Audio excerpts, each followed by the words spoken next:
Hello students, आपका स्वागत है अपनी केमिस्ट्री क्लास में। हम पढ़ रहे हैं कॉलिगेटिव प्रॉपर्टीज, जिसमें परासरण दाब यानी ऑस्मोटिक प्रेशर, वाष्प दाब का अवनमन लोअरिंग ऑफ वेपर प्रेशर हम पढ़ चुके हैं। आज हमारा टॉपिक है क्वथनांक का उन्नयन। तो पहले बेटा जानेंगे क्वथनांक जो है बॉइलिंग पॉइंट क्या होता है। तो इसके पहले क्लासों में या पिछली क्लास में बताया जाता है कि क्वथनांक वह निश्चित ताप है जिस पर कोई द्रव उबलता है। तो आज मॉडर्न में कहा जाता है कि क्वथनांक वह निश्चित ताप है जिस पर किसी द्रव का वाष्प दाब वायुमंडलीय दाब के बराबर हो जाता है। किसी द्रव का वाष्प दाब वायुमंडलीय दाब के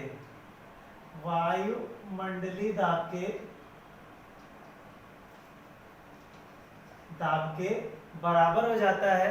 तो उस केसेस में क्या होता है, वाटर बॉयल करने लगता है, उसे ही क्वथनांक कहते हैं।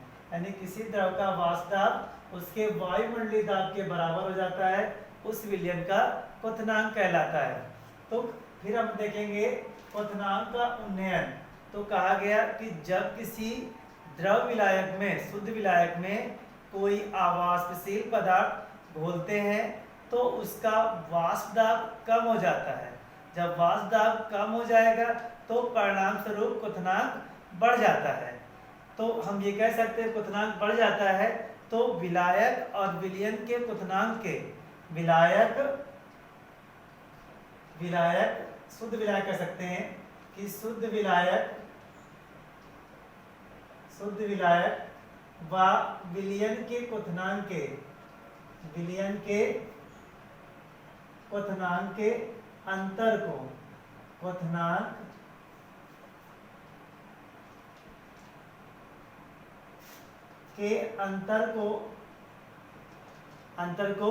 क्वथनांक का उन्नयन यानी एलिवेशन ऑफ बॉइलिंग पॉइंट कहते हैं। और क्वथनांक के उन्नयन को डेल्टा टीबी से प्रदर्शित करते हैं। तो डेल्टा टीबी इक्वल टू क्या हो जाएगा, टी माइनस टी जीरो। यानी टी बेटा क्या है, हमारा विलयन का क्वथनांक है, टी बराबर बॉइलिंग पॉइंट ऑफ सॉल्यूशन, और टी जीरो क्या है, टी जीरो हमारा बॉइलिंग पॉइंट ऑफ सॉल्वेंट हो जाता है। और फिर बेटा कहा गया कि क्वथनांक के उन्नयन और वाष्प दाब, यानी क्वथनांक के उन्नयन और वाष्प दाब में बेटा क्या होता है, जब हम क्या करते हैं, ग्राफ खींचते हैं तो क्या होता है, जो है ये हमारा वाष्प दाब है, ये हमारा क्वथनांक है। तो ये जो हमारा ये विलायक का क्वथनांक है, ये विलयन क्वथनांक है, विलयन का वाष्प दाब, विलायक के वाष्प दाब।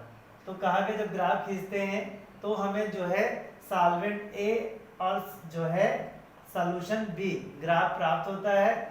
और सॉल्यूशन का वक्र हमेशा सॉल्वेंट के वक्र से नीचे होता है। क्यों होता है, क्योंकि सॉल्यूशन यानी विलयन का वाष्प दाब कम होता है। और कहा गया अगर हम देखें क्वथनांक के निकट के क्षेत्र में, तो क्वथनांक के निकट के क्षेत्र में क्या होता है, ए और बी समांतर रेखाएं होती हैं। तो हम ये कह सकते हैं कि डेल्टा टी बी प्रोपोर्शनली आपको हो जाता है P zero minus P S के।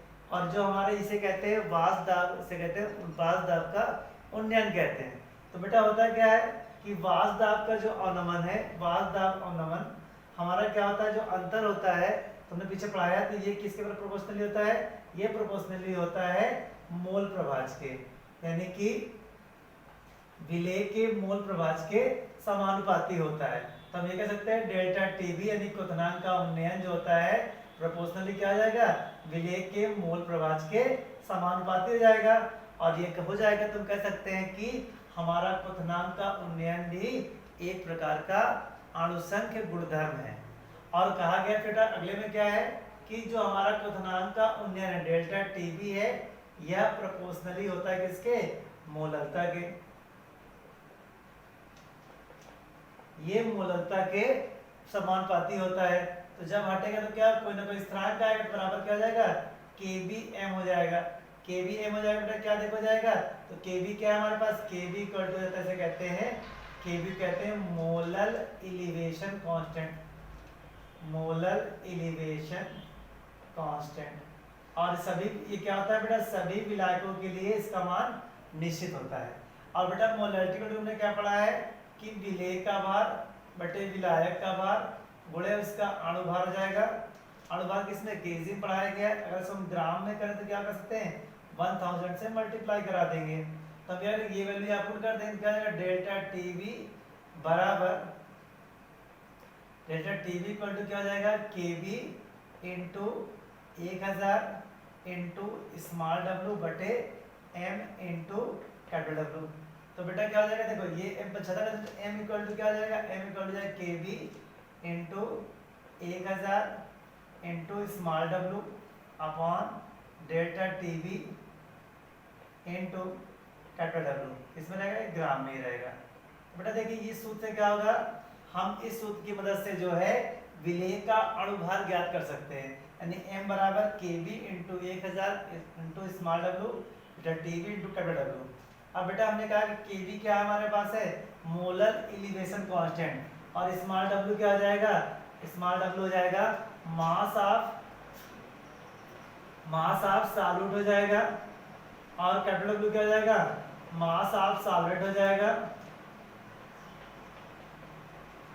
और केवी क्या है, डेल्टा टीवी क्या है, डेल्टा टीवी इक्वल टू हमने बताया मोलर एलिवेशन कांस्टेंट हो गया, और m इक्वल टू क्या हो जाएगा मॉलिक्यूलर वेट,